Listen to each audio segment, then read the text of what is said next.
Bienvenidos a todos nuevamente. Eh, Vamos a continuar con lo que habíamos quedado el día de ayer y me gustaría eh, que repasemos algunas cosas antes de empezar con la clase de hoy. Entonces, para empezar, se puede escuchar bien, ¿verdad? Sí, ahora se está escuchando bien. Ok, genial. Entonces, como les comentaba, voy a empezar haciendo un pequeño repaso de lo que habíamos comentado el día de ayer. Habíamos visto, ¿no? El caso de lo que era la dinámica de la partícula. Debe estar aquí arriba. Mm, Acá, ¿no? La dinámica de la partícula relativista. Habíamos visto la necesidad de utilizar un parámetro afín para hacer una descripción covariante de la teoría. Habíamos introducido un poco de notación, ¿no? Para lo que son las componentes espaciales y las espaciotemporales. Recordemos de que la métrica es mayormente positiva. Y bueno, algunos puntos importantes que hemos visto, ¿no? Era que a partir de una acción, de la acción de la partícula relativista, podíamos describir su dinámica utilizando el principio de mínima acción, ¿no? Y obteníamos las ecuaciones de movimiento como están acá. Y bueno, habíamos visto que la expresión inicial que teníamos para la acción de la partícula tenía algunos problemas a la hora de, por ejemplo, considerar casos de masas nulas o problemas al cuantizar la teoría, ¿no? Habíamos propuesto entonces esta segunda acción que está aquí como una opción a tomar en cuenta a la hora de realizar las cuentas. Y habíamos visto de que es equivalente a la acción inicial que habíamos tomado para el problema. Habíamos visto que obedece las mismas simetrías que estábamos buscando en la teoría, que eran simetrías de Poincaré y reparametrizaciones, bajo la introducción de un campo auxiliar, ¿no? Que es este campo E que está acá. Bien, entonces si es que ese se transforma de esta forma, que está dado en esta expresión, es posible demostrar de que la acción 2 era invariante. Bien, entonces para hacer el paso a lo que es la cuerda relativista, nosotros habíamos considerado lo que es la acción de la partícula relativista, descrita en términos de lo que es llamado el intervalo invariante de la línea de mundo. Y bueno, habíamos intentado hacer una extensión, ¿no? Viendo de que la cuerda va a ser básicamente descrita por una superficie en el espacio-tiempo, ¿no? Lo que nosotros habíamos llamado superficie de mundo, también se le llama hoja de mundo o bueno, en inglés worksheet. Bueno, habíamos nosotros buscado una acción que obedezca a las simetrías que habíamos dado anteriormente, ¿no? Como era la simetría de Poincaré. Y bueno, también simetría ante reparametrizaciones de estos dos parámetros, ¿no? El primer parámetro que era una especie de parámetro temporal, ¿no? Que te daba la parametrización de en qué instante de un llamado tiempo se encuentra la cuerda, por ejemplo, mientras que el sigma denotaba diferentes puntos a lo largo de la cuerda, ¿no? Entonces, estos dos parámetros son afines en el sentido de que pueden ser intercambiados por funciones de esta forma, ¿no? Definiendo un tau prima y un sigma prima en términos de los tau y sigmas originales. Y bueno, se supone que la acción que tendríamos que encontrar debería ser invariante ante este tipo de transformaciones. Habíamos introducido un poco de notación para las cantidades tau y sigma, ¿no? Como está ahí. A tau le habíamos llamado sigma cero y a sigma le habíamos llamado sigma uno, de tal forma que yo unifico los conceptos de sigma cero y sigma uno en términos de un sigma A, donde esta A puede ir desde cero hasta uno. Voy a reescribir esto mejor. Entonces aquí tenemos de que A puede ir desde cero hasta uno, ¿no? Bien, estas son las coordenadas en la hoja de mundo, ¿no? En ese espacio bidimensional que describe la trayectoria de la cuerda. Además, habíamos adicionado la notación para la integral sobre este espacio, ¿no? Sobre la hoja de mundo, en términos de este d cuadrado sigma, y también las derivadas, ¿no? Como están acá y acá respectivamente.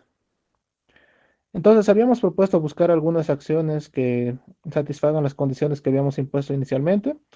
La primera acción que hemos visto era la acción de Namugoto, que, bueno, se puede obtener a partir trabajar con el elemento de área invariante que tiene la hoja de mundo, ¿no? Y es por eso que tenemos esta acción.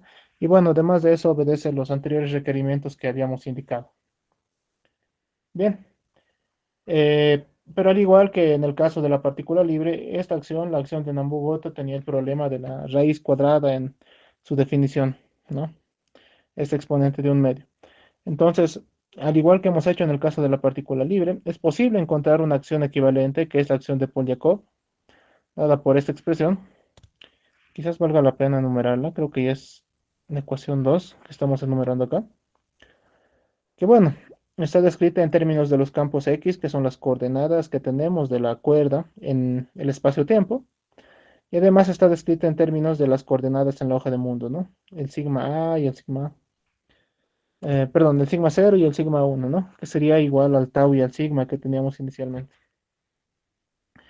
Entonces la acción lo que hace es la integral sobre toda la hoja de mundo, ¿no? Dadas ciertas condiciones de contorno que, bueno, vamos a comentar sobre ellas más adelante el día de hoy. Y bueno, necesitamos también la introducción de esta cantidad gamma, ¿no? Que esta gamma, o bueno, el gamma AB para ser más preciso, puesto que el gamma sin índices no es nada más que el determinante de gamma AB. Bueno, esta gamma se denomina la métrica de la hoja de mundo, debido a que se transforma exactamente como una métrica bajo reparametrizaciones. Entonces, bajo ciertas condiciones, la acción de Polyakov tenía simetría de Poincaré, tenía simetrías ante reparametrizaciones, o bueno, lo vamos a llamar difeomorfismos a partir de ahora. Básicamente el concepto es similar. Y bueno, además de eso, para obtener esta simetría ante reparametrizaciones, nosotros necesitábamos de que gamma cumpla esta ecuación de transformación que la voy a remarcar acá. ¿Ok? Necesita esto para que la acción sea invariante. Y si es que esto se cumple, entonces si se dan cuenta, gamma se transforma exactamente como si fuera una métrica en la hoja de mundo, ¿no? La transformación es análoga a la transformación de coordenadas generalizadas que nosotros tenemos en relatividad general, por ejemplo. Y bueno, habíamos visto también, o bueno, este era un ejercicio para ustedes, el probar, ¿no? De que existe una tercera simetría que es la invariancia de Weyl, que es básicamente una transformación de escala sobre la métrica, ¿no? Porque aquí adicionas un factor exponencial de una función arbitraria multiplicado por la métrica anterior. Este tipo de transformación no está relacionado con los difeomorfismos porque los difeomorfismos están asociados a transformaciones de coordenadas generalizadas en la hoja de mundo, mientras que la invariancia de Weyl solamente toma en cuenta a un factor de escala extra acompañando a lo que es la métrica inicial. ¿Ok? Y bueno, entonces es posible probar, y bueno, de hecho este era un ejercicio para ustedes, probar de que bajo la invariancia de Weyl, o perdón, bajo transformaciones de Weyl que son de este tipo, la acción es invariante. ¿Ok? Bueno, en resumidas cuentas, eso es lo que hemos hecho el día de ayer. No sé si tienen alguna pregunta.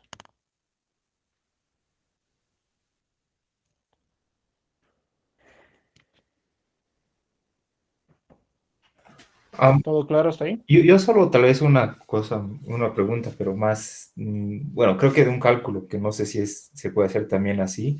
Bueno, Claro. creo que igual una especie de ejercicio era el de, teniendo la acción de Polyakov, primero encontrar pues las ecuaciones para las gamas y utilizando pues la variación también para, eh, digamos, de las X como tal, se debería llegar a lo mismo, o bueno, se debería llegar a lo mismo que teníamos en la otra acción. Entonces ahí, bueno, más o menos creo que igual que se hace en relatividad general, se varía con respecto a la métrica inversa, digamos, ¿no? Si se varía con respecto a la métrica directa o los gamas, en este caso el gamma directo, se debería llegar al mismo resultado, ¿no? Es porque yo haciendo la otra variación no lo he conseguido, pero muy probablemente me haya confundido, pero me vino esa pregunta, si no importa si se varía con la métrica inversa o con la métrica, o con gamma inverso o la gamma con los índices abajo, digamos. Ok, entonces supongo que te refieres a este ejercicio que está acá, ¿no? Que es probar de que la acción de Polyakov más los constraints que obtienes a partir de las ecuaciones de movimiento para los gamas, deberías obtener la acción de Nambu-Goto. ¿Te refieres a eso, verdad? Exactamente, sí. Ok, entonces tu pregunta es, a ver, si te estoy entendiendo es así, ¿no? ¿Existe la diferencia entre aplicar la variación de la métrica directa o la variación de la métrica inversa? ¿No? Esa es tu pregunta, ¿no? Sí, que yo sepa no debería existir, pero no sé si en este caso por ahí sí. Entonces sí, esa es mi pregunta. No, no hay ninguna diferencia, puedes variarlo. O sea, la variación de una implica la otra, ¿no?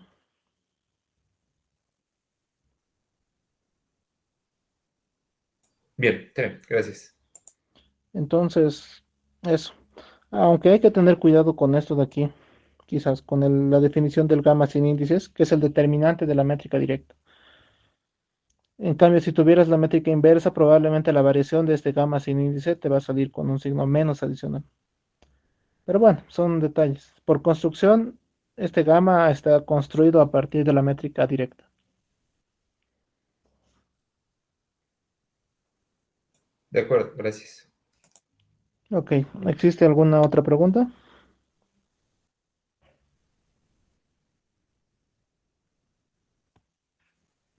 ¿Ninguna?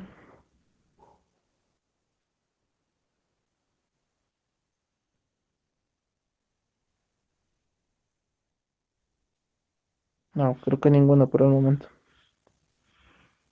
¿Cómo les fue con los ejercicios? ¿Consiguieron resolverlos? ¿Hay alguna duda sobre ellos?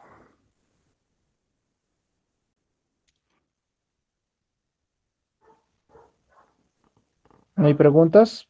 Eh,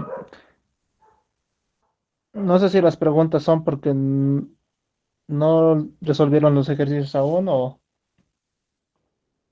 porque hay dudas. Entonces sería bueno que quizás se manifiesten para ver cuántas personas han conseguido realizar los ejercicios y cuántos quizás tienen problemas.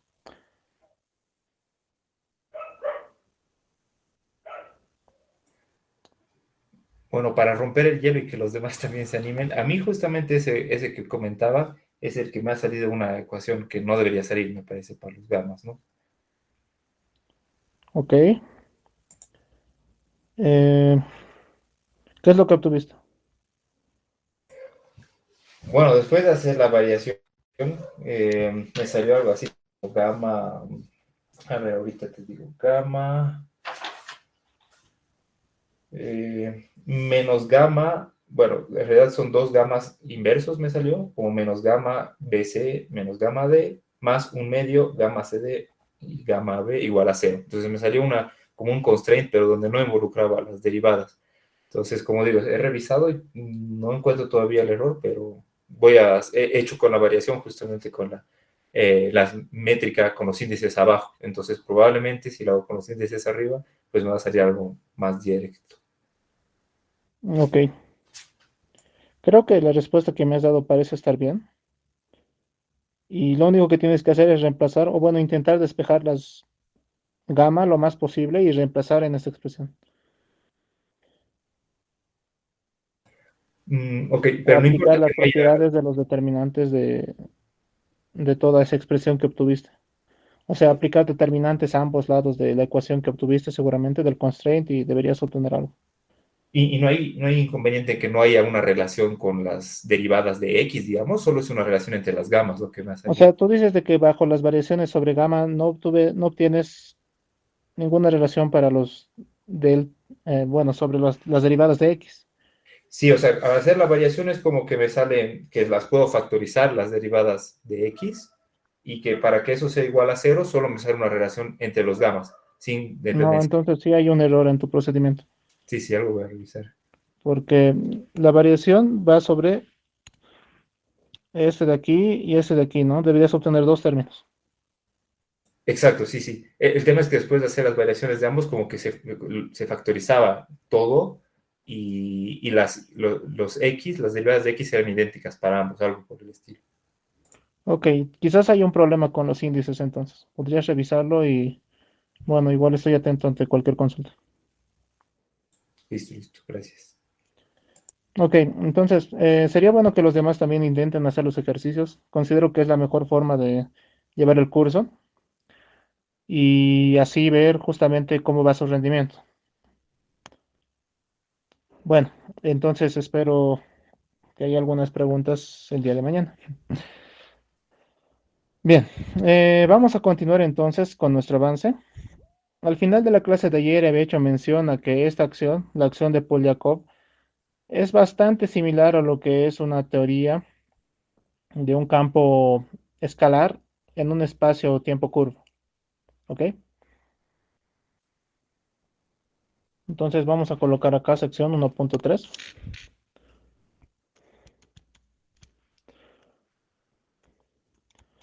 Acción de Polyakov igual a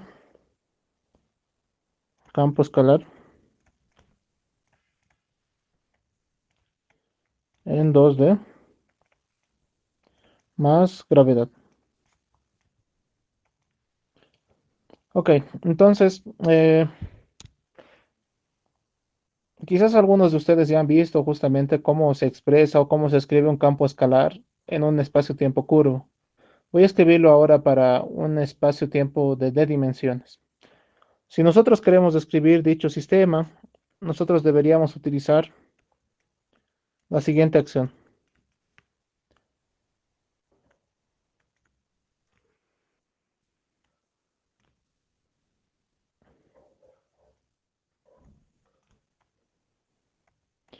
Una acción de esta forma.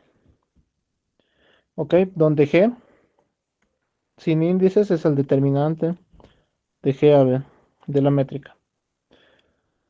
Entonces, como podemos ver, aquí lo que tenemos es la acción de un campo escalar. Ah, quizás olvidé de mencionar. Campo escalar de masa cero. ¿Ok?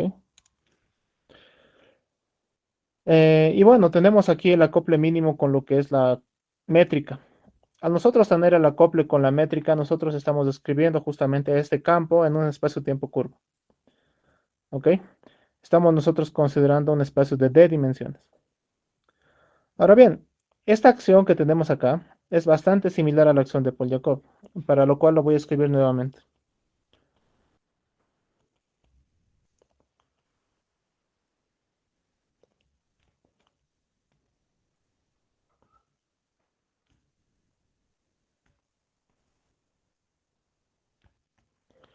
Bueno, en principio tendríamos esto, ¿no? La acción de Polyakov, si es que tuviéramos un espacio-tiempo de una dimensión, donde las coordenadas de esa una dimensión espacio-temporal sería x.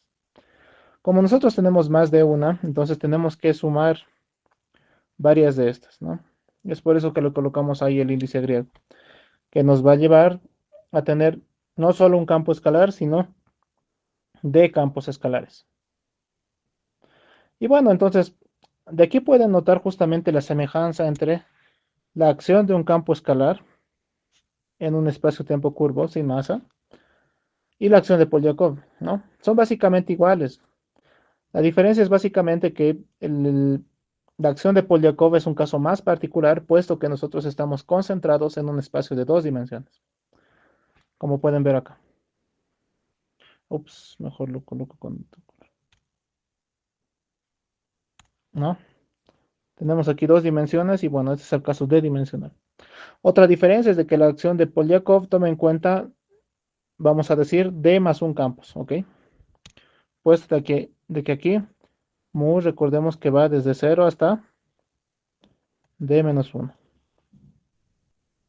Ahí, perdón. Bueno, tenemos eso entonces. Entonces, como pueden ver, es bastante similar. Podríamos decir de que entonces Polyakov, o bueno, la acción, vamos a decir la acción de Polyakov, es igual a la acción de un campo escalar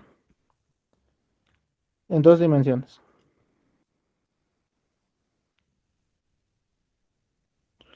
Para el caso sin masa, ¿no? Entonces, lo que nosotros vamos a hacer ahora es justamente concentrarnos en esta teoría como si fuera una teoría de un campo escalar en dos dimensiones. Como se pueden dar cuenta, hemos cambiado nuestra perspectiva de estudiar la cuerda y su movimiento a lo largo del espacio-tiempo a trabajar cómo se comportan sus coordenadas, como si estas fueran campos dependientes de las coordenadas de la hoja de mundo, ¿no? Entonces, ese es un punto muy interesante a tomar en cuenta y de hecho es algo bastante curioso que tiene la teoría de cuerdas, que estudiando los fenómenos y los efectos físicos que ocurren en la hoja de mundo, es posible predecir los comportamientos de dicha cuerda en el espacio-tiempo. ¿Ok? Entonces, eso es algo bastante curioso que tiene la teoría. Pero bueno, eh, bien, no sé si hay alguna pregunta acerca de este punto.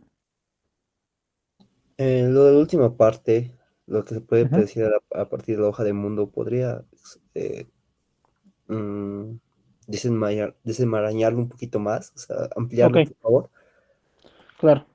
Ok, entonces, la acción de Polyakov, el propósito original era justamente modelar, o vamos a decir, describir,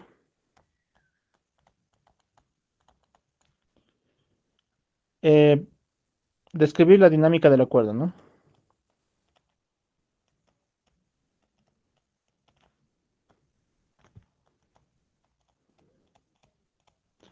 En el espacio-tiempo.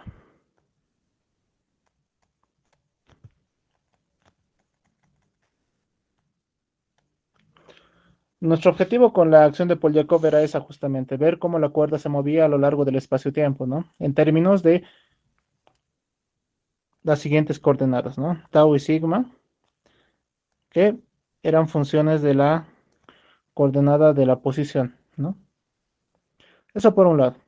Por otro lado, como había dicho aquí, la otra perspectiva que nosotros podemos tener acerca de la acción de Polyakov es como si tú estarías estudiando, eh, ups, estudio, ay, perdón, denme un segundo, esto está fallando. Ahí está. Yo, ay, otra vez, perdón, un segundo, por favor, voy a limpiar esto. Ahora sí. Bien, decía entonces estudio eh, de campos escalares.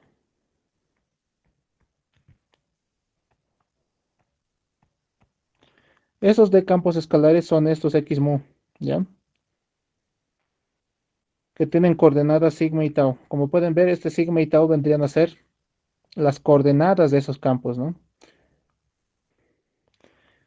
Es el estudio de D campos escalares y su dinámica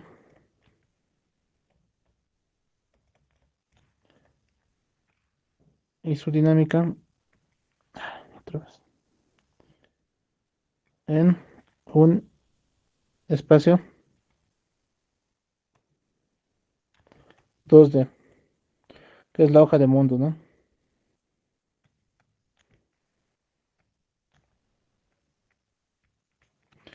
Entonces, básicamente estoy resumiendo lo que mencioné anteriormente en esas dos.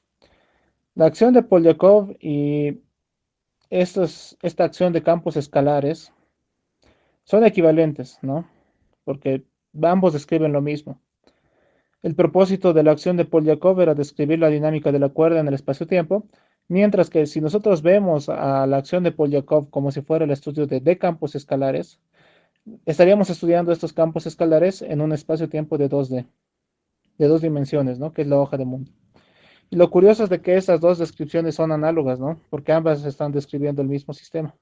Entonces, el estudiar estos D campos escalares en este espacio 2D nos va a ayudar a describir la dinámica de la cuerda en el espacio-tiempo y viceversa, ¿ok?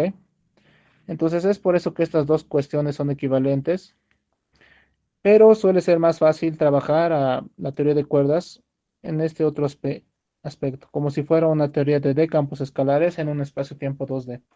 Esto debido a que la teoría cuántica de campos ya es bastante conocida para los campos escalares, entonces las cuentas suelen hacerse más sencillas. Bien, entonces creo que esa sería la mejor forma que tengo de desarrollar lo que mencioné anteriormente. No sé si esto responde a tu pregunta. Sí, gracias. Excelente. ¿Hay alguna otra pregunta? Yo solo igual una pequeña. En ese sentido, solo una duda, ¿no? Por ejemplo, cuando transformamos, si tomamos varios campos escalares, es como que cada uno se transforma como una escalar. Entonces, si tomamos x mu como un vector, ahí hay una regla de transformación, digamos, distinta, ¿no? Con las derivadas de, digamos, si hay cambio de coordenadas con una matriz, algo de ese estilo. Es una Eso, buena pregunta, porque justamente lo que podrías estar pensando es de que este campo X mu no es un escalar, es un vector, ¿no? Porque tiene un índice vectorial. Entonces hay que saber diferenciar a esto, ya a este X mu, dependiendo del contexto. Voy a escribirlo aquí de manera explícita. X mu tiene dos naturalezas, ¿ya? La primera naturaleza vamos a decir de que X mu es un vector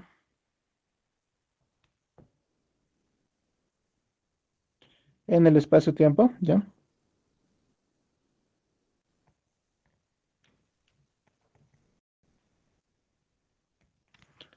Pero por otro lado, este es un escalar en la hoja de mundo.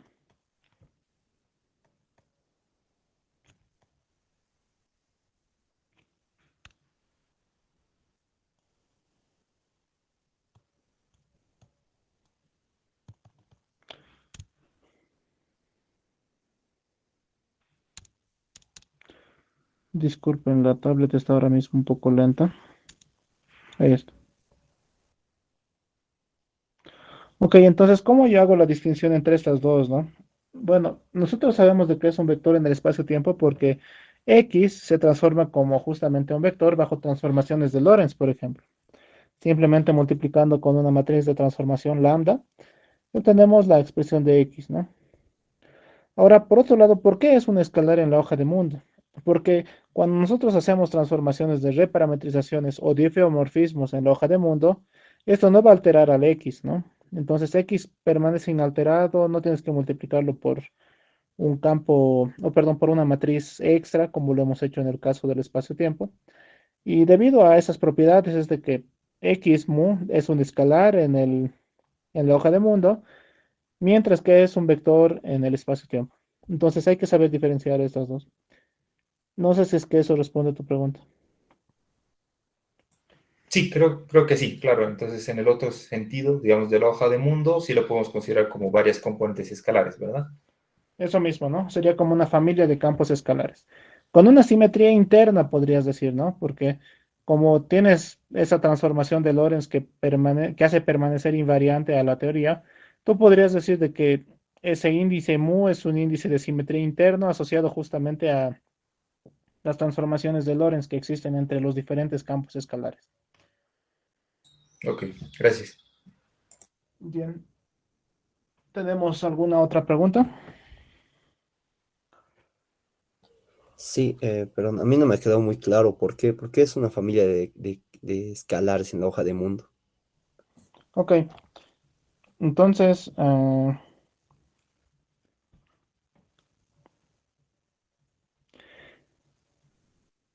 la hoja de mundo tiene componentes sigma y tau, ¿no?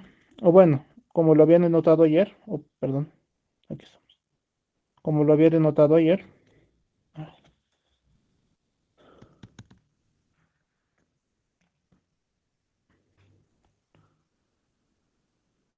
puedes escribir esto con sigma A, ¿no? Perdón, voy a reescribir esto otra vez.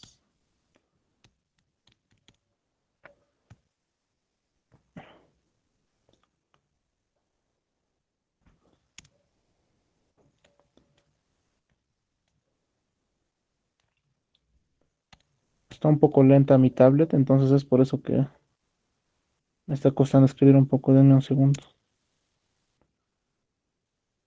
Ahí estamos. Entonces tenemos esos dos componentes, ¿no? Que lo habíamos denotado por sigma A.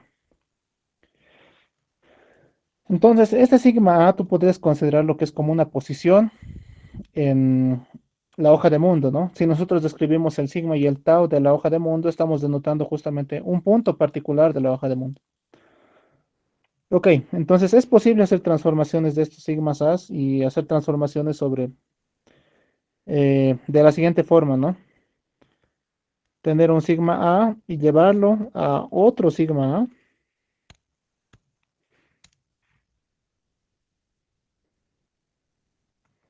Otra vez.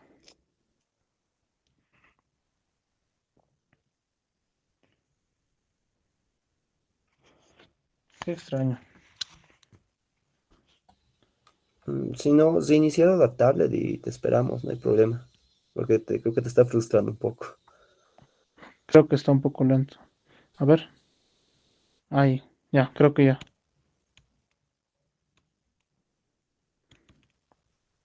No, sí.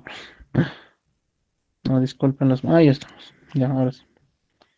Entonces es otra vez. A ver, voy a intentar cerrar la aplicación y la vuelvo a abrir, ¿ok? Denme un segundo, por favor. De acuerdo, no te preocupes, esperamos. Gracias a todos igual por su paciencia. No te preocupes, Denis, inténtalo. Gracias.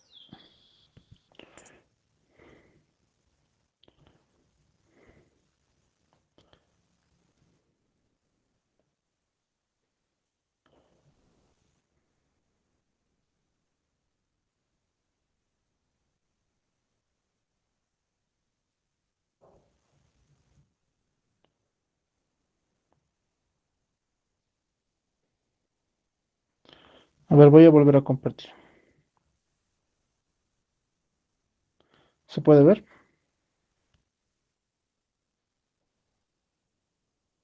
Sí, se está viendo. Ya. Creo que ahora sí vamos bien. Entonces, perdón por el pequeño inconveniente. Como te decía, ¿no? Nosotros tenemos dos coordenadas en la hoja de mundo y al igual que nosotros hacemos en relatividad general, nosotros podríamos hacer transformaciones generales de coordenadas, ¿no? Es decir, si tú partes con un sigma A, tú podrías trabajar al sistema en términos de un sigma A', digamos, que va a ser una función de estos sigma A originales, ¿no? Algo así. Eso es algo que se hace de manera frecuente en relatividad general, si recuerdas. Y de esta forma, por ejemplo, tú podrías realizar transformación de diferentes tensores en términos de derivadas de, de estos dos, ¿no? Para darte un ejemplo, tendríamos algo así, ¿no? Si tú recuerdas la transformación que teníamos para, para la métrica de la hoja de mundo, era algo así. Teníamos aquí un gamma CD prima, que eso depende de los campos prima, ¿no? Esto es igual a algo así, ¿verdad? Tenemos eso entonces para el caso el, de la métrica, por ejemplo, ¿no? Y nosotros sabemos de que la métrica se transforma de esta forma porque es un tensor con dos índices, ¿no? Con dos índices covariantes, con dos índices abajo, en resumen. Ahora, mi pregunta es, ¿no? Si es que hago esta transformación de este tipo, ¿cómo se transforma X? Bueno, X no se transforma, ¿no? Sigue siendo igual X. Es como si fuera justamente un campo escalar, ¿no? La relación entre X tilde con las variables nuevas y las variables antiguas es de esta forma. De la misma forma que tenemos un campo escalar. Y eso se cumple para cada uno de los valores de mu, ¿no? Donde mu va desde 0 hasta d-1, ¿verdad? Entonces tenemos d campos escalares que no se transforman bajo este tipo de transformaciones de coordenadas en la hoja de mundo. Es por eso que decimos de que se puede considerar a X como una familia de campos escalares. Bien, no sé si es que eso responde a tu pregunta. Sí, ya, algo más claro. Gracias. Genial. Bien, de todas formas podríamos comentar eso más adelante, de ser necesario. Bien. Eh,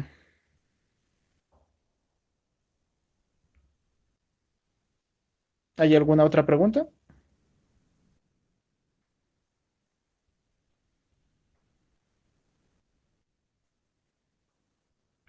Ok, creo que no hay ninguna, entonces podemos continuar por el momento. Eh, un segundo.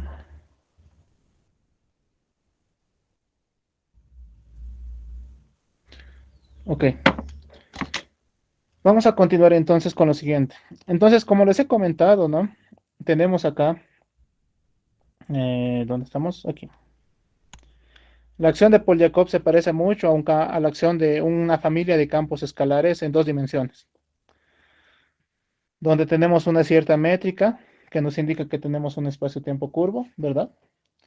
Pero hay algo más que quizás podríamos adicionar a esto, ¿no? Que es justamente considerar, por ejemplo, que el campo es dinámico. Y para un campo dinámico nosotros tenemos que adicionar un término que se llama el término de Einstein-Hilbert, ¿no? Es algo similar a lo que Mirko había descrito el día de ayer. Aunque, bueno, Mirko creo que no lo hizo desde la acción, sino que simplemente escribió la ecuación de Einstein. Bueno, de todas formas les voy a comentar cómo podríamos generalizar la acción de Polyakov que les había descrito anteriormente. Entonces vamos a escribir acá. Generalización de la acción de Polyakov. Entonces, una forma de generalizarlo es, bueno, tenemos la acción de Polyakov, ¿todo bien?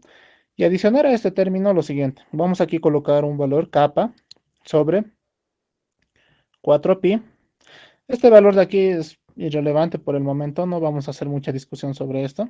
Vamos a decir de que es una constante de acoplamiento simplemente. Tenemos aquí una integral sobre la hoja de mundo, la raíz de la menos determinante de la métrica. Y aquí vamos a colocar un escalar de Ricci, ¿está bien?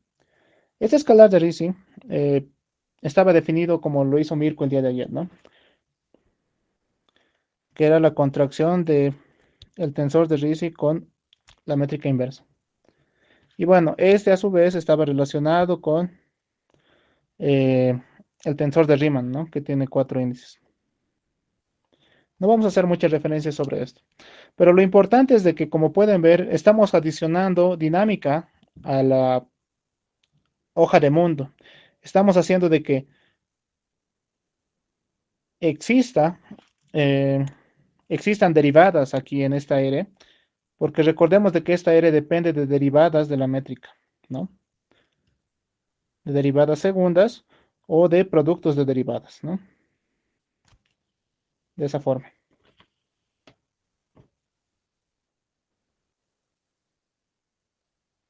Entonces, bajo esas consideraciones, eh, gamma ya no va a ser, ya no te va a generar un constraint, lo que va a hacer es generarte una ecuación de movimiento.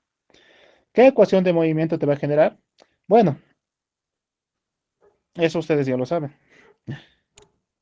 Si nosotros hacemos la variación justamente sobre la acción de Polyakov, considerando tanto el primer como el segundo término, es decir, si nosotros obtenemos la ecuación de movimiento para los gamas, nosotros vamos a obtener la ecuación de Einstein en dos dimensiones. Entonces lo voy a escribir aquí a continuación. Si nosotros hacemos las variaciones sobre AB, nosotros vamos a obtener esto. El escalar de Ricci menos un medio. Esto. Y aquí igual a...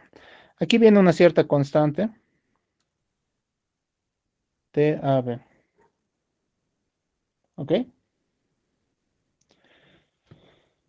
Entonces, recordando un poco de lo que Mirko había comentado ayer, lo que tenemos aquí en este lado de la ecuación es básicamente la dinámica de lo que es la métrica.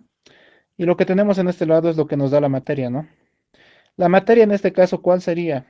Sería esta especie de campo escalar que nosotros tenemos en la teoría, que está descrita por esa familia de X. En particular, el TAB lo voy a escribir de esta forma, ¿ya? Si ustedes hacen la variación, deberían haber obtenido lo siguiente, menos un medio, gamma AB, HCD, HCD, donde HAB, si ustedes recuerdan, la clase de ayer se definía de esta forma, ¿no?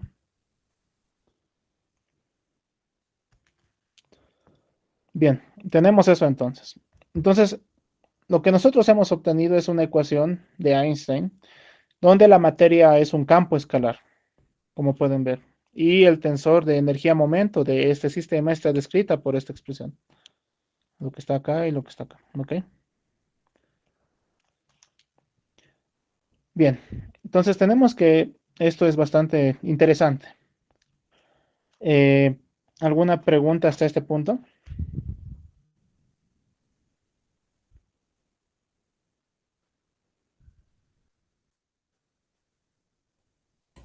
Ok. Una pregunta.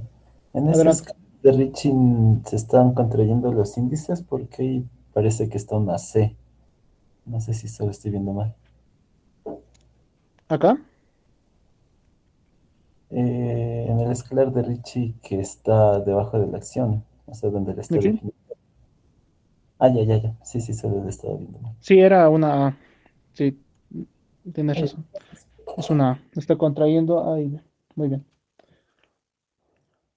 Eh, ¿Alguna otra pregunta?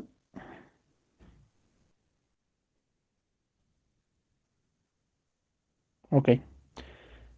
Bien, entonces tenemos eso. Ahora me gustaría comentarles sobre un par de restricciones que vamos a obtener a partir de esta expresión.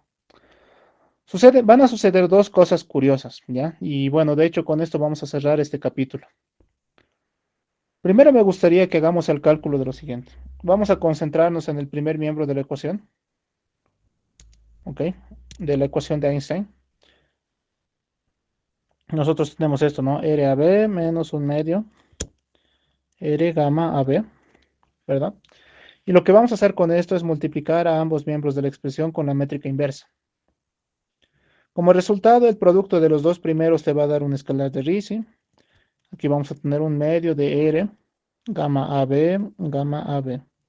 Ese producto de acá te va a generar eh, un 2, ¿no? Esto es igual a 2. Y como resultado, esto es igual a 0, ¿verdad? Bueno, como consecuencia de esto justamente, nosotros podríamos multiplicar a ambos miembros de esta expresión que voy a colocar acá, esta expresión que está aquí arriba, por justamente esta métrica inversa, lo que nos daría de que el lado de la izquierda se haga 0 y como consecuencia de todo esto vamos a obtener una condición. La condición es de que gamma AB multiplicado por el tensor de energía momento te da 0.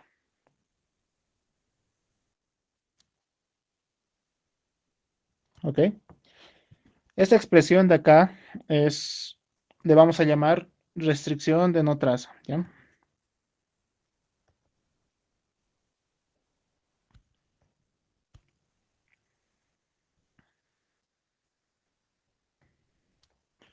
Recordemos que la traza de un tensor de dos índices se definía como el producto de ese tensor con una métrica inversa o una métrica directa según corresponda, pero contrayendo todos sus índices, ¿no?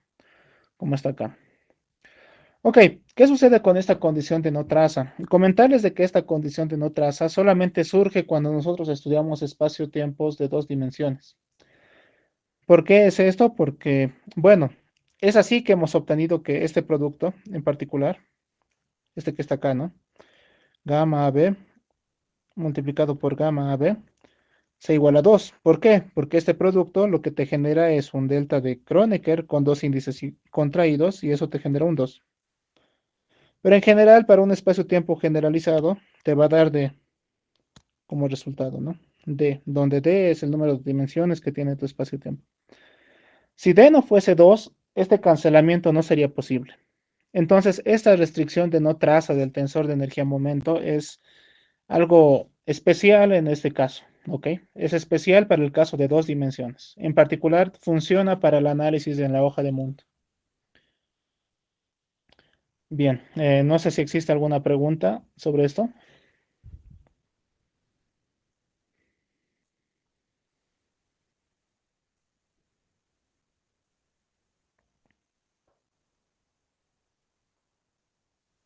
¿Ninguna? ¿Todo claro? Una consulta, si digamos estuviéramos en 3 dimensiones, ¿por qué no podría salir esta restricción de no traza? Porque igual serían dos Porque índices, ¿o no? si fuera 3 dimensiones, vamos a colocar acá para... Ay, perdón. Eh,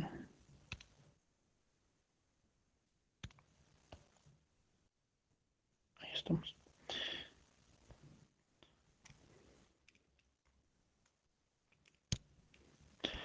Para d igual a 3, si tú multiplicas el gamma AB por toda esta expresión,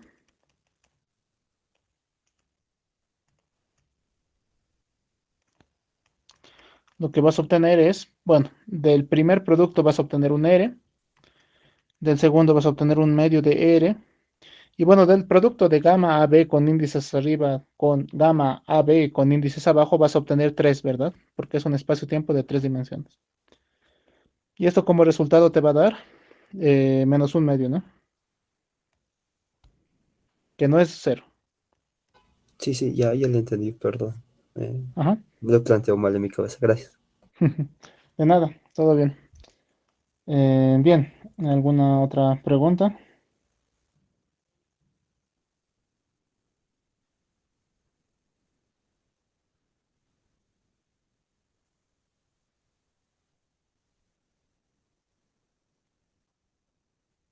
¿Alguna?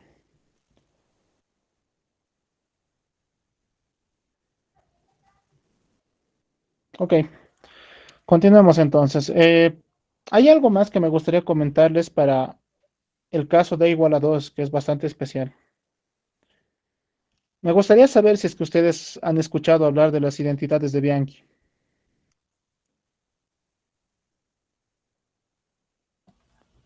Creo que era para sacar las ecuaciones inhomogéneas, si no me equivoco, de Maxwell.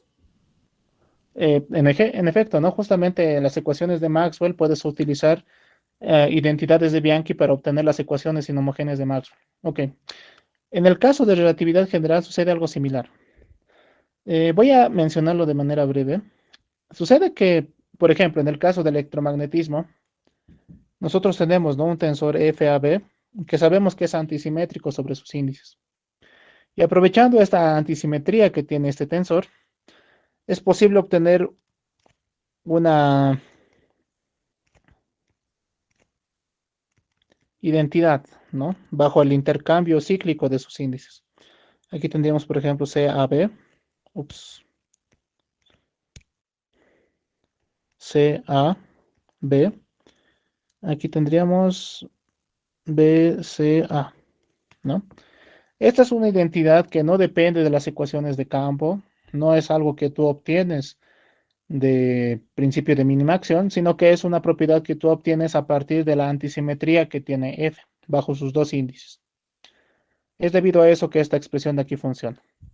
Pues resulta de que el tensor de Riemann tiene una propiedad análoga y es debido a lo mismo.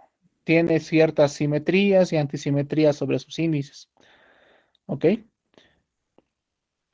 Y bueno, no recuerdo exactamente cómo eran las expresiones de la identidad de Bianchi. Si no me equivoco, la analogía es similar. Es hacer intercambios cíclicos sobre sus índices. Aquí seguramente va a ser, perdón, A, D, B, C, R, A, C, D, B, igual a cero, ¿no?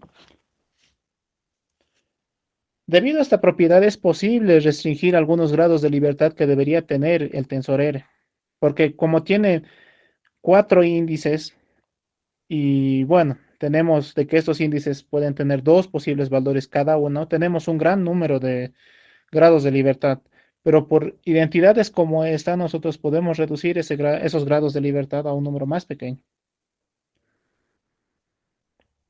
Y bueno, como consecuencia de eso, no todos los grados de libertad son independientes.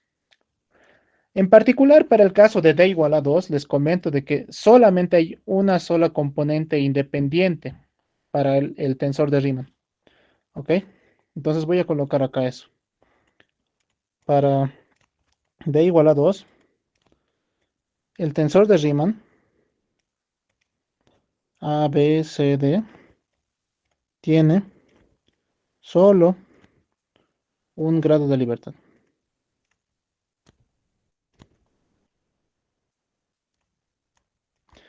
¿Cuál es ese grado de libertad? Bueno, la verdad es que RABCD, como tiene solo un grado de libertad, podría ser descrito directamente en términos del escalar de Riese.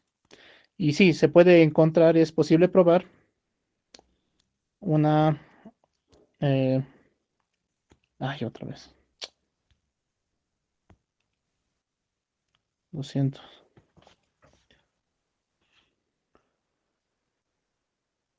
Se puede encontrar la siguiente relación.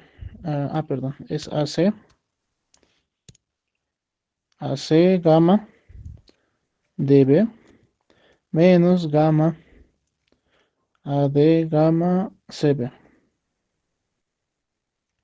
¿Ok? Ese sería el único grado de libertad independiente para el caso de D igual a 2. Es posible probar justamente esto a partir de las identidades de Bianchi. Y bueno, ¿para qué vamos a usar esto? Porque podemos usar esto para probar lo siguiente. Si es que ustedes aplican trazas sobre esta expresión para obtener eh, un escalar de Ricci, lo que van a obtener es lo siguiente. Por ejemplo, si nosotros multiplicamos esto por gamma AC, para que así obtengamos un eh, escalar de Ricci, nosotros vamos a obtener en efecto un tensor de Ricci en el lado izquierdo, que va a tener los índices B y D. Y en este otro lado deberíamos obtener lo siguiente. Deberíamos obtener un medio de gamma A.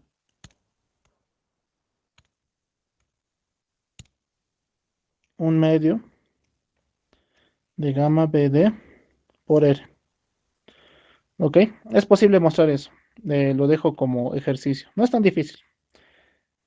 ¿Ok?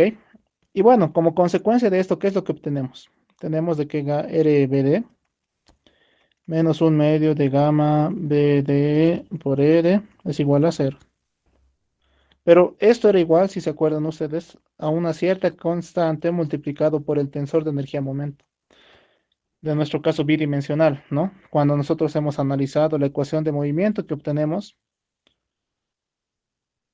de la acción, de la generalización de la acción de Polyakov, ¿no? Entonces aquí obtenemos una segunda condición, ¿ok? Este también se le suele llamar vínculo o restricción de Virasoro, ¿ya?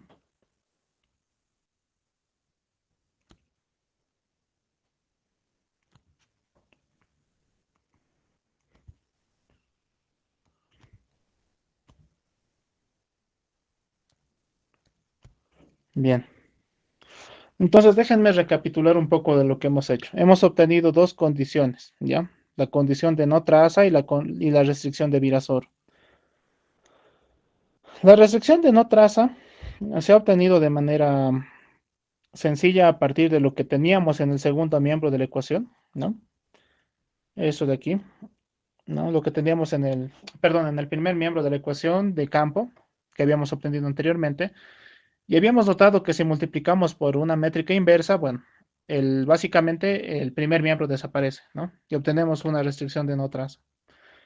Y por otro lado, nosotros habíamos visto de que utilizando las identidades de Bianchi es posible reducir el número de grados de libertad que tiene R o el tensor de Riemann y así obtener una identidad, ¿no? Como consecuencia, que es esta expresión que voy a colocar acá.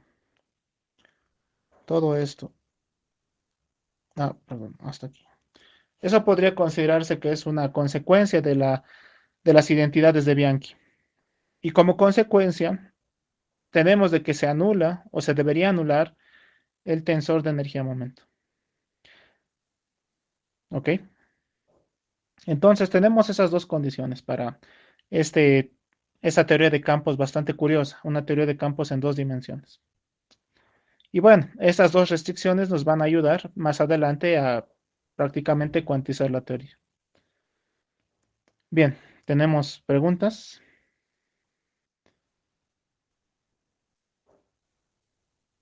Sí, una consulta. Esta identidad de Bianchi la escucho muchas veces. ¿De dónde viene? ¿O solamente tiene que ver con la antisimetría del tensor que se está trabajando?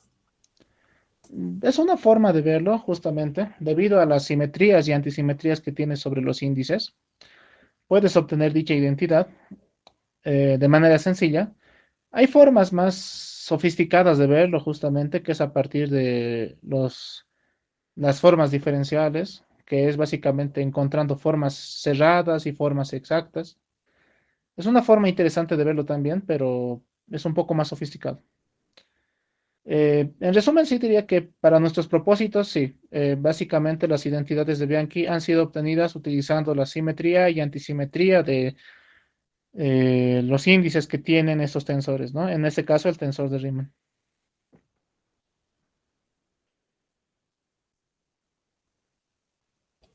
Y al decir que con eso estamos reduciendo los grados de libertad, esa parte sí no la entiendo. O sea, ¿cómo lo estamos reduciendo o cómo debería verlo físicamente, al menos para tener una intuición? Ok, entonces podríamos ver eso utilizando el caso del electromagnetismo, si te parece. Entonces, voy a hacer aquí un ejemplo breve, ya voy a colocar esto con rojo.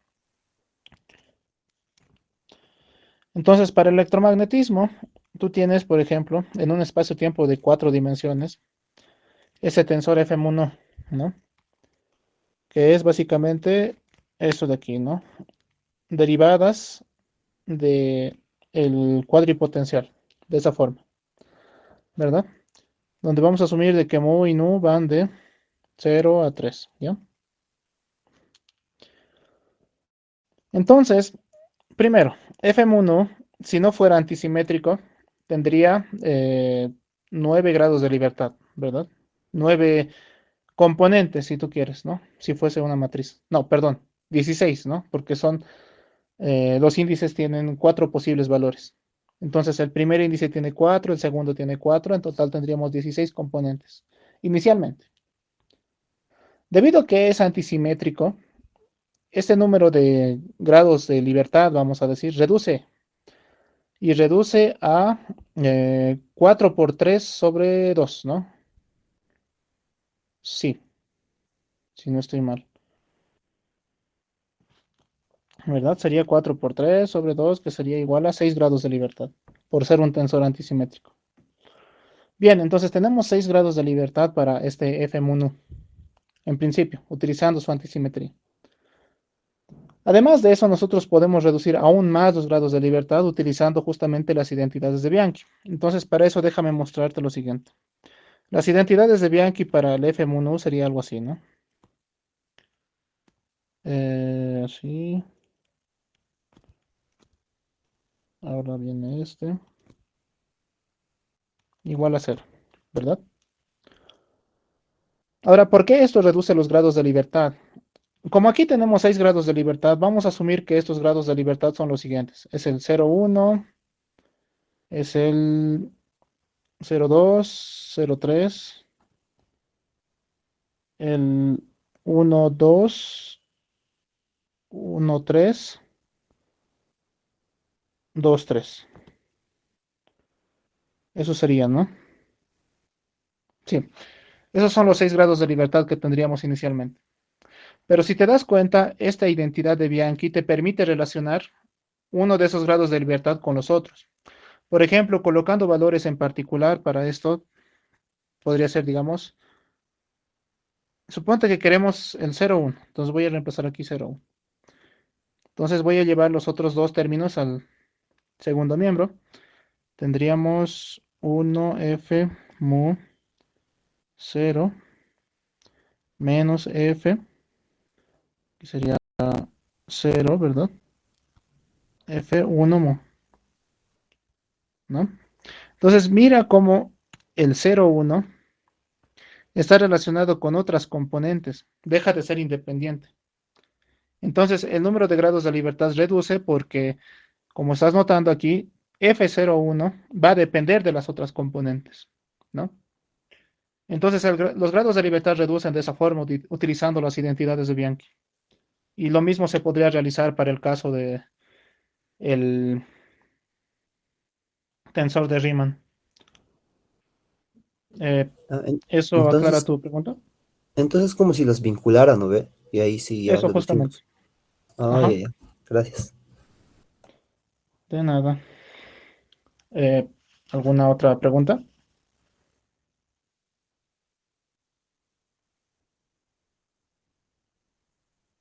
Ok.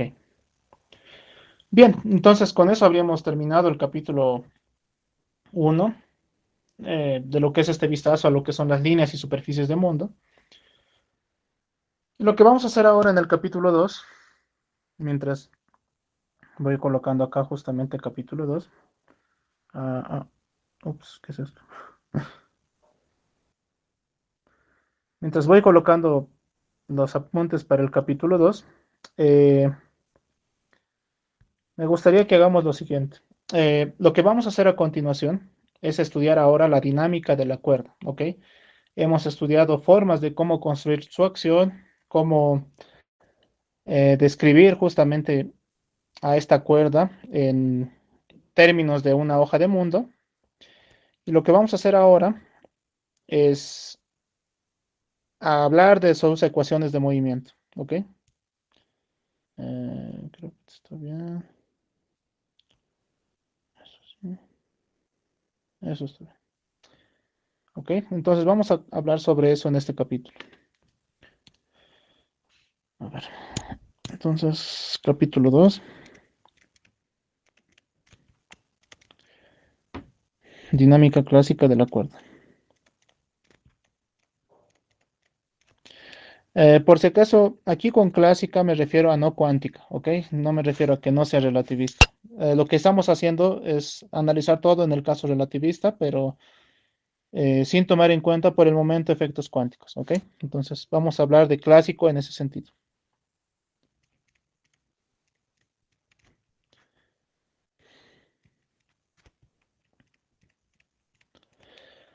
Ok, entonces, para empezar, hablemos de las ecuaciones de movimiento de la acción de Polyakov, ¿ok? Vamos a hablar para empezar la acción de Polyakov eh, sin el término adicional, ¿ok? Sin el término de Einstein-Hilbert que tenemos en la teoría. Vamos a hablar sobre esto o por qué estamos omitiendo ese término más adelante. A pesar de que ya hemos dado algunos indicios del por qué ya no tomamos este término en cuenta, pero bueno. La primera parte va a ser justamente hablar de las ecuaciones de movimiento de la acción de Polyakov, ¿ok? Ecuaciones de movimiento de la acción de Polyakov.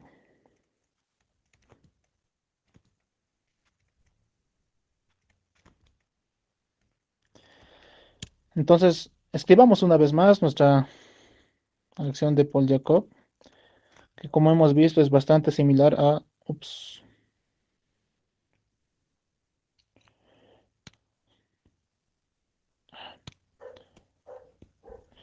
es bastante similar a una ecuación para un campo escalar en dos dimensiones. Entonces aquí teníamos un menos t medios, integral de sigma, sigma b, xa, u, xb, ¿no? Tenemos eso. Ok, entonces como ejercicio para ustedes va a ser justamente hallar las ecuaciones de movimiento. Este sería el ejercicio 5 si no estoy mal. Ok, obtener las siguientes ecuaciones de movimiento. Ok, yo las voy a escribir, pero sería buenísimo que ustedes pudieran hacer el cálculo. Obtener. Entonces, si ustedes hacen la variación sobre las coordenadas x, que sí son dinámicas, van a obtener una ecuación de movimiento. Y la ecuación de movimiento es bastante peculiar, es de esta forma. Sí, así mismo. Todo este término que he escrito acá, si se pueden dar cuenta, está descrito en términos del determinante de la métrica, ¿no? Y quizás a algunos se les haga recuerdo algo familiar, ¿no? Esto que está acá es la generalización de lo que es el Laplaciano, ¿no? Es el Laplaciano en dos dimensiones. de, en este caso, el campo X, ¿no? Entonces, el laplaciano de X mu tiene que ser igual a cero. Esa es la primera ecuación de movimiento que se obtiene para haciendo variaciones sobre el delta X. Y bueno, para el otro caso que teníamos, para haciendo la variación sobre los gamas, la ecuación de movimiento que deberían obtener, y bueno, esto puede servir de ayuda también para el ejercicio 3 si no me equivoco, de donde llegaban de la acción de Polyakov a la de Nambu-Goto. Bueno, lo que se obtiene es lo siguiente. TAB, que le habíamos denominado tensor de energía-momento, si ustedes recuerdan era algo así. Este tensor de energía-momento es el tensor de energía-momento unidimensional.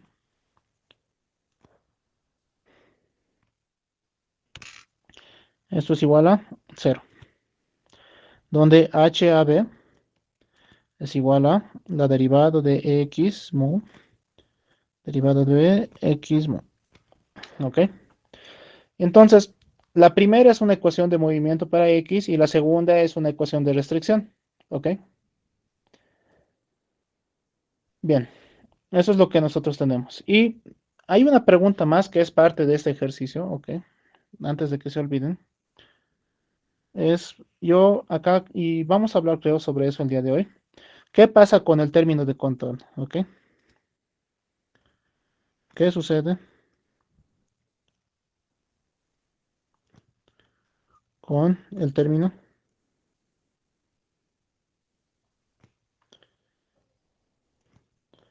de contorno? ¿Ok? Hay que hallar eso. Eso de ver qué es lo que sucede con el término de contorno es algo muy peculiar. Ustedes saben, ¿no? Que cuando se realiza el problema de variaciones para obtener ecuaciones de movimiento, generalmente nosotros solemos ignorar los términos de contorno, ¿no? Decimos de que el término de contorno es cero porque los campos son cero en el contorno y punto final. En este caso no es tan trivial la situación, así que a lo que voy con esta pregunta es que ustedes intenten ver las condiciones necesarias que se requieren para que el término de contorno que vayan a obtener se anule, ¿ok? Y eso básicamente. Bueno, entonces, principalmente esto sería el contenido del capítulo 2, porque es simplemente estudiar eh, lo que son las ecuaciones de movimiento que tenemos en la teoría, ¿ok? Pero hay algunas cosas más que tendríamos que estudiar y bueno, vamos a hacer el estudio ahora mismo. Empezando, por ejemplo, a partir de las simetrías que tenemos en la teoría, ¿ok?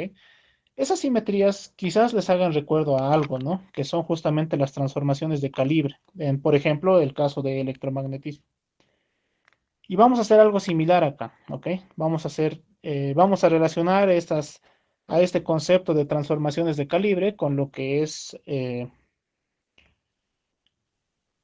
bueno, en este caso transformaciones o, bueno, simetrías que tiene nuestro sistema, ¿ok? Bueno, hasta este punto, ¿habría alguna pregunta respecto a las ecuaciones de movimiento o sobre el ejercicio como tal?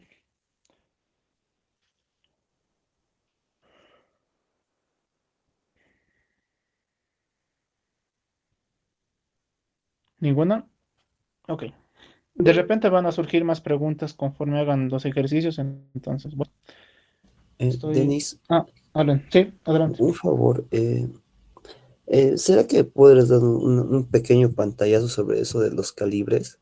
Es algo que nunca lo entendí muy bien. O sea, me acuerdo que en electromagnetismo estaba el calibre de Coulomb y Ujú. no sé, algunos términos hacía ceros, pero nunca le entendí por qué o cuál es el motivo. Ok. Bueno, podría hacer un breve comentario al respecto. Una forma bastante interesante que eh, he notado de explicar esto del calibre y que lo he usado cuando solía dar auxiliatura de electromagnetismo es lo siguiente. Eh, Cuando tú estás hablando de, por ejemplo, potencial, esto voy a colocarlo con rojo, ¿ya? Vámonos al tema de electromagnetismo, en particular electrostática, digamos. Tú tienes un campo, ¿no? Que es llamado el campo potencial eléctrico, ¿recuerdas? El campo potencial eléctrico, en principio, no se mide cuando tú haces experimentos en laboratorio, ¿ok? Tú no mides los campos potenciales. Lo que tú mides son diferencias de potencial, ¿no? Entre dos puntos. Entonces tú tienes que seleccionar un punto A, digamos, un punto B. Cada uno de estos puntos va a tener un numerito asociado, ¿no? Aquí vas a tener el potencial de A y el potencial de B. Son números, está bien. Puedes cuantificarlos si tú quieres, pero medirlos no vas a poder, ¿ok? Porque físicamente el potencial no tiene ningún sentido. El potencial simplemente es una herramienta matemática que te ayuda a describir un sistema físico, pero no te da información sobre el sistema físico. La información la vas a obtener cuando hagas la resta de estos dos, ¿ya? A eso me refiero con diferencias de potencial. De repente estás familiarizado con este concepto, ¿verdad? Sí, estás hablando de voltaje. Eso, ¿no? Entonces, cuando nosotros tenemos estos voltajes o diferencias de potenciales, esas diferencias se pueden medir. Y es fácil, ¿no? Agarras un tester, colocas los bornes de los testers a dos extremos de una pila, digamos, y mides exactamente un valor físico. Eso es física, básicamente, ¿no? Medir cosas. Entonces, eh, el potencial como tal no es físico. Ahora, mira, ¿qué pasa si es que a estos campos potenciales yo le aumento un valor arbitrario, digamos 5 voltios, ¿ya? A los dos. ¿Puedo hacerlo? Sí, puedo hacerlo, no hay problema, porque no estoy cambiando lo que realmente es la medida física, ¿no? Debido a que estos dos se van a restar, estos incrementos de 5 voltios en ambos se cancelan una a la otra y bueno, voy a seguir obteniendo el mismo valor de, del potencial, ¿verdad? No sé si estás de acuerdo conmigo. Sí, sí, sí, estoy de acuerdo. Entonces, si te das cuenta, esta libertad de elegir cuánto incremento a este numerito inicial de, digamos, phi de A o phi de B, es como que tú tuvieras una cierta libertad de elegir cuánto es el incremento que tú le pones acá. Podría ser cero, podría ser 5, podría ser 100 menos 20, cuanto tú quieras, ¿no? Esa libertad es lo que nosotros denominamos justamente libertad de calibre. Y el fijar estos numeritos se les llama fijar el calibre, ¿ok? Y básicamente estas transformaciones de calibreo, es decir, estas transformaciones que tienes sobre estos valores, no van a alterar la física de tu sistema. Hay varios ejemplos análogos, por ejemplo, si seguimos dentro del caso del electromagnetismo, recordarás tú, por ejemplo, de que el campo magnético se puede obtener a partir del rotacional de un campo potencial auxiliar, ¿verdad? El campo A. El Sí, campo B es físico, todo bien. Ahora, el campo A no es físico, no lo vas a medir. Y debido a eso es que tú puedes hacer, por ejemplo, una transformación de este campo A, adicionándole un gradiente de una cierta función arbitraria. Debido a esta transformación, tú vas a notar de que B es inalterable, no va a cambiar. Es por eso que A es un campo de calibre, si quieres tú es un campo de referencia, es un campo que tú puedes variarlo como tú quieras, obviamente bajo esta condición, ¿no? De que la variación sea un gradiente, y bueno, B va a mantenerse inalterado. Entonces, en resumen, sería eso, ¿no? Las transformaciones de calibre son transformaciones que se hacen sobre grados de libertad internos del sistema que dejan las variables físicas inalteradas. Bien, no sé si es que eso responde a tu pregunta. sí, sí. Entonces, cuando se hace a ver, ¿cómo era esto? En el teorema de Nether, para Ujú. simetrías de traslación, se aumentaba igual una distancia, ¿no ve? Y de consecuencia salía la ley de conservación del momento lineal. ¿Es algo similar? O sea, ¿lo puedo ver así? Ah, ok. Ok, hay una relación sobre las simetrías internas, o sea, las simetrías de calibre y las cantidades conservadas. Eh, pero déjame ver cómo puedo plantear esto. Ah,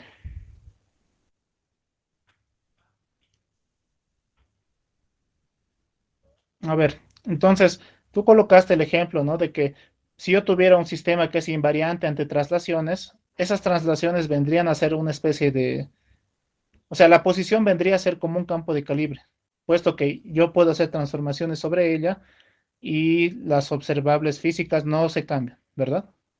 Sí, Esa sí, sería la como cuando hemos analogía que tú estás aumentado los manejando. 5 voltios, sí. Ajá, es correcto. Sí, de cierta forma podría decirse que es correcto. Ahora, la relación que tiene sobre el teorema de Noether, eso ya es un poco diferente. Porque, déjame pensar, creo que sí estás en lo correcto. Cuando tú tienes simetrías, justamente, una simetría de calibre, sí puedes obtener una cantidad conservada. Pero hay algo que me gustaría que se note, y es que las simetrías de calibre no son los mismos que las simetrías físicas.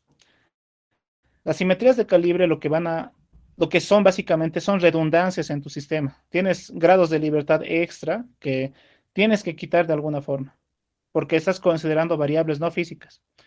En cambio, las simetrías físicas son básicamente simetrías debido a algún grupo de transformación que está dado en el espacio-tiempo. Por ejemplo, translaciones, rotaciones o transformaciones de Lorentz, ¿no? Son dos cosas diferentes, pero el tratamiento para ambos podría decir de que es similar, para obtener, por ejemplo, cargas conservadas o corrientes conservadas. Entonces, viéndolo de ese punto, sí, ambas cosas son similares, pero tienen diferentes orígenes. Listo. Gracias, Denis. Excelente, de nada. ¿Alguna otra pregunta?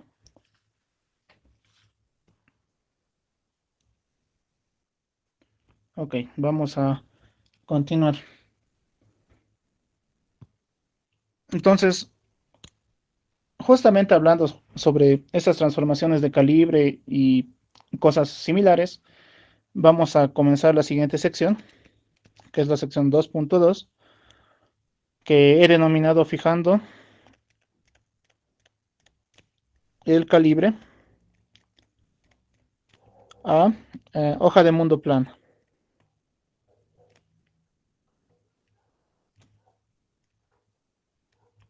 Y plana aquí vamos a colocar entre comillas, ¿ya? Bien, entonces me gustaría recordarles de que la acción de Polyakov que habíamos descrito anteriormente tenía tres simetrías, ¿verdad? O bueno, en particular tres simetrías vamos a destacar. Entonces, ustedes recordarán que tenemos dos reparametrizaciones.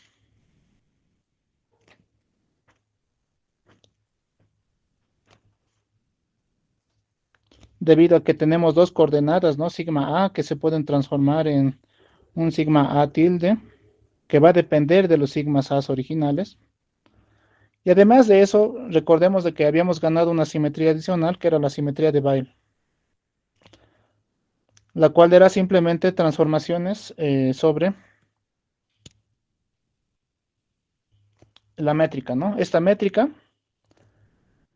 iba a una función, el producto de una función arbitraria, que lo habíamos descrito en términos de un exponencial, por la métrica original, ¿no?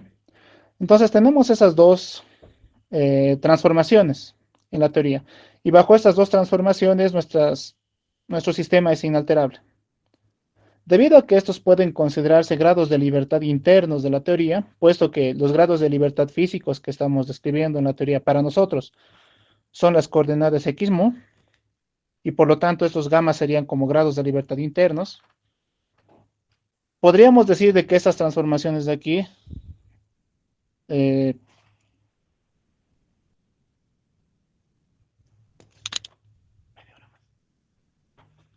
podríamos decir de que estos grados de libertad gamma que tenemos aquí son grados de libertad internos, similares a lo que teníamos, por ejemplo, en el caso del electromagnetismo. Estos gamas serían una especie de campos de Gauge, ¿ok? O campos potenciales, que no tienen realidad física, pero son útiles para la descripción de nuestro sistema. Es por eso que los hemos adicionado, si ustedes recuerdan, para pasar de la acción de Nambu-Goto a la acción de Polyakov. En fin, debido a estas cuestiones es de que estas transformaciones de acá se las suele llamar como transformaciones de calibre en la teoría de Polyakov, ¿ok? Transformaciones de calibre. Y bueno, esas transformaciones de calibre pueden ser de ayuda para nosotros. Y de hecho, lo van a hacer. ¿Por qué? Porque lo que podemos hacer es lo siguiente. Hablemos de la métrica, ¿no? Gamma AB. Esta métrica en el espacio-tiempo bidimensional tiene 3 grados de libertad, ¿verdad?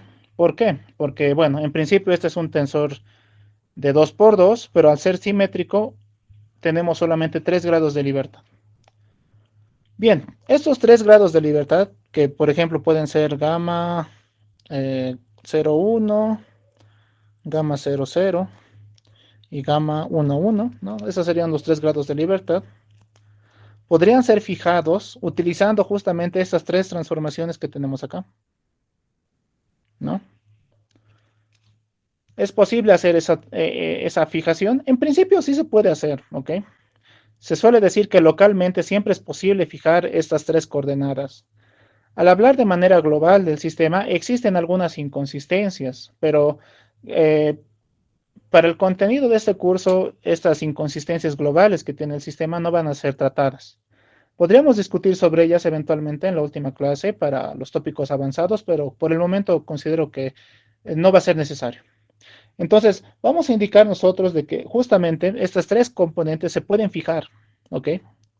Y la forma más fácil de fijarlas, o la más conveniente para nosotras, sería la siguiente. Sería que este gamma AB sería una especie de métrica de Minkowski en 2 dimensiones. O sea, que sea menos 1 y más 1 en la diagonal. ¿Ok? Y de esta forma nosotros estaríamos hablando de una hoja de mundo plana, si se dan cuenta. Y si se dan cuenta, nos quitamos de mucho peso de encima. ¿Por qué? Porque la acción de Polyakov se va a convertir en una acción mucho más sencilla de tratar. Este término que está aquí adelante, por ejemplo, va a desaparecer, se va a volver 1. Y además de eso, la expresión de aquí de Laplaciano se convierte más sencilla de tratar también. Entonces, como pueden notar, las cosas se vuelven mucho más sencillas si es que nosotros hacemos esta elección. Además de eso, y bueno, con esto voy a lo que habíamos comentado un momento atrás, la adición, creo que ya no están acá. Si ustedes recuerdan en lo que estábamos comentando en parte del capítulo 1, la adición del término de Einstein-Hilbert a la teoría ya no sería necesaria si es que nosotros fijamos a las componentes de este gamma, porque gamma dejaría de ser dinámico, ¿no? Ya estamos fijando sus componentes, por lo cual ya no requieres la adición del escalar de Ricci, o el término de Einstein-Hilbert, básicamente. Entonces tiene varias ventajas esta, esta elección, ¿ok? Bien, entonces bajo esta elección nosotros tenemos lo siguiente. Tenemos que la acción de Polyakov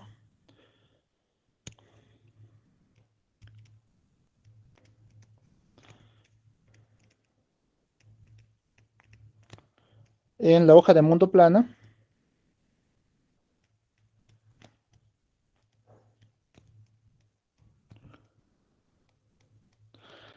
se puede describir fácilmente como simplemente esto, ¿no? T medios, si no estoy mal, integral sobre 2 sigma. Aquí tendrías la métrica inversa, o bueno, esa métrica de Minkowski bidimensional, ¿no? Que sería x mu. Esa sería la expresión, que es mucho más compacta, y también las ecuaciones de movimiento serían más sencillas. Por ejemplo, tendríamos que la ecuación del Delamertiano se reduce simplemente a esto, ¿no? Una ecuación en términos de derivadas parciales sobre las componentes. Que bueno, podríamos expresar esto en términos de sigma y tau. Lo voy a escribir acá. Aquí sería 2 sigma. Aquí sería tau. Si es que escribimos esta expresión anterior en términos de sigma y tau, deberíamos obtener esta. Y vamos a tratar con esta expresión en la próxima clase. Y va a ser parte del próximo capítulo. Y también tenemos de que la restricción de Virasoro también va a ser mucho más sencilla. Bueno, la verdad no, va a ser prácticamente igual. La restricción de Virasoro era esta, ¿no? HB menos un medio. Aquí simplemente cambiamos por esta métrica de Minkowski en 2D. Y ya, ¿no? Esta sería la otra ecuación. Bueno, al menos la primera de las expresiones se redujo. Y eso va a ser útil justamente para nuestro análisis. ¿Ok? Me gustaría que nos fijemos en esta primera ecuación. No sé si es que alguien le recuerda a algo esta ecuación o seguramente lo han visto en algún punto de la carrera o de sus estudios en física. Me refiero a esta primera ecuación, la ecuación estrella.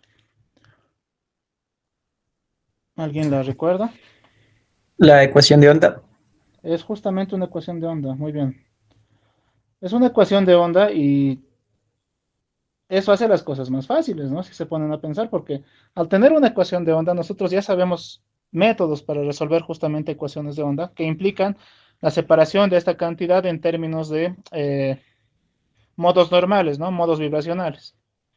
Entonces ya vamos pronosticando de que la solución a las ecuaciones de movimiento de la acción de Polyakov van a implicar que vamos a expresar a X en términos de modos vibracionales más un término cinético, ¿ok? Que de ello vamos a hablar, yo creo, la próxima clase. Básicamente lo que se va a reducir la cuerda es a una parte que te indica que la cuerda se traslada en el espacio-tiempo, más una parte que te indica que está vibrando, ¿ok? Y bueno, en principio esa sería la dinámica clásica de la cuerda, ¿ok? Lo que sí habría que analizar, y eso es muy importante, es esta segunda condición que está aquí, porque nos va a restringir los grados de libertad que tiene la teoría. Y bueno, vamos a hablar sobre eso seguramente la próxima sesión. Además de eso, vamos a hablar sobre condiciones de contorno, que está basado en la pregunta que les hice anteriormente.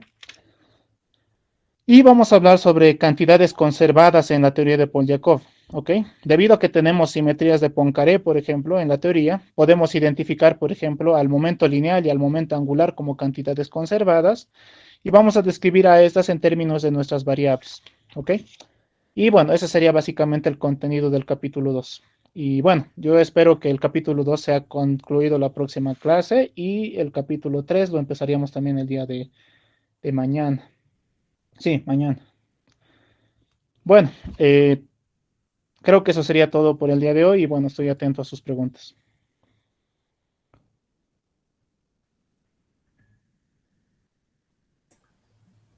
Bien, si tienen igual alguna pregunta que o pueden abrir el micrófono o pueden hacerla por el chat. Yo solo tenía una duda, ¿no?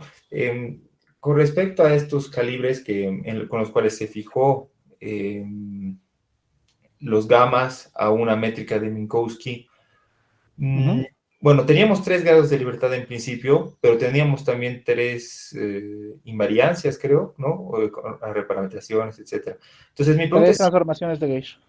exacto, 3 transformaciones de Gauge. Entonces, siempre podemos, digamos, llevarlo a una métrica de Minkowski. No hay no hay algún problema, digamos, de que está demasiado fijado y para cumplir todas estas simetrías no podría llegarse a esta fijación, algo por el estilo. Bueno, es una buena pregunta y está relacionado con lo que había mencionado anteriormente.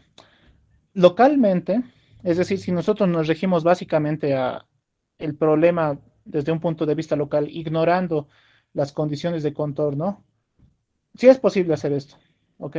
Siempre es posible llevar a la métrica, a una métrica cualquiera en 2 dimensiones, a una métrica plana. Y eso se notó cuando obtuvimos las identidades de Bianchi y notamos, ¿no? De que era posible hacer que el tensor de Riemann, por ejemplo, sea solamente dependiente del escalar de Ricci. Entonces, si existe alguna forma de que el escalar de Ricci vaya a cero, es posible hacer de que la métrica siempre sea plana.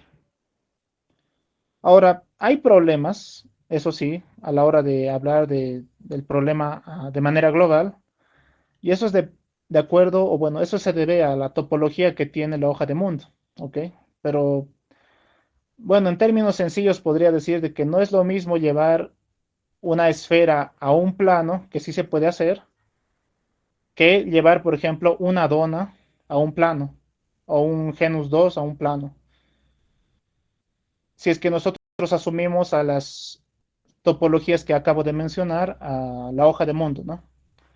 El caso más sencillo de analizar, y es en lo que yo he estado trabajando, son las esferas y las donas. La esfera es relativamente sencilla, siempre se puede realizar esa transformación de llevar a una métrica plana, no tiene tanta complicación. Pero cuando hablan de, por ejemplo, el toro, o sea, la dona, ahí sí es donde tienes problemas, porque no siempre es fácil llevar un toro a una dona. Tienes algunos problemas con las condiciones de contorno y surgen algunos dilemas. Entonces, existen problemas de tipo topológicos, pero localmente, es decir, si nosotros nos olvidamos de la topología del sistema, este tipo de simplificación se puede realizar siempre. Perfecto, gracias. Hay una pregunta en el chat, tal vez aprovecho para leerla. Menciona, disculpa, solo por notación, en la ecuación asterisco, la segunda derivada es con respecto a t o a tau. Esa tau, tau. Aquí es tau, tau, ok. Es tau, sí.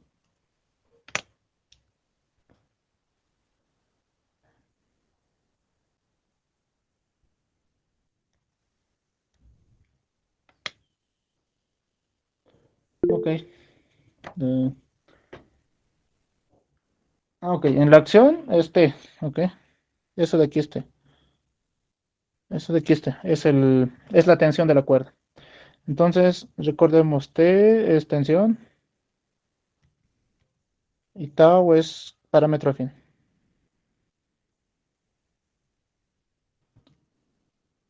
En principio, estoy de acuerdo con que son un poco complicadas de diferenciar debido a la escritura que tengo, pero consideraría que tal vez debido al contexto sí se puede llegar a diferenciar una de la otra.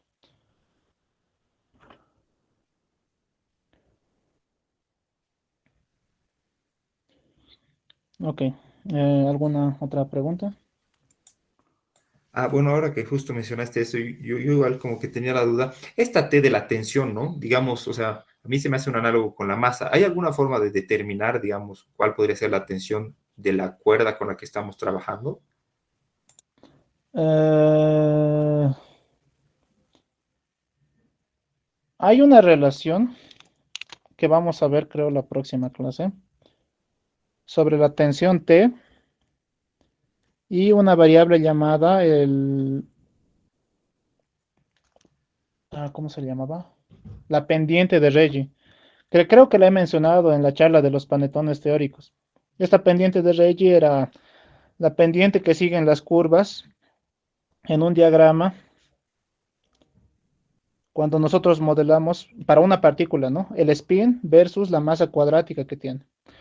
Entonces, este alfa está justamente relacionado con esa pendiente que tienen estas rectas. ¿Ok? Son varias rectas, una familia de rectas. Entonces, esta tensión sí está determinada en términos de, como te digo, esta pendiente de Reggie, pero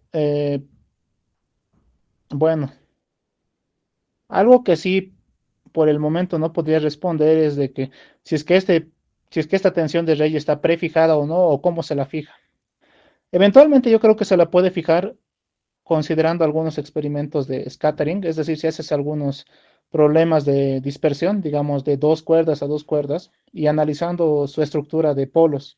Pero creo que eso ya va más allá del curso. En principio, por el momento vamos a decir de que T no está determinado para lo que vamos a llevar en el curso. Vamos a decir de que simplemente T es un parámetro que está relacionado con la tensión de la cuerda y que a su vez nos relaciona con observables en colisiones de hadrones. De acuerdo, muchas gracias. Ok. ¿Alguna otra duda o consulta, tal vez antes de terminar?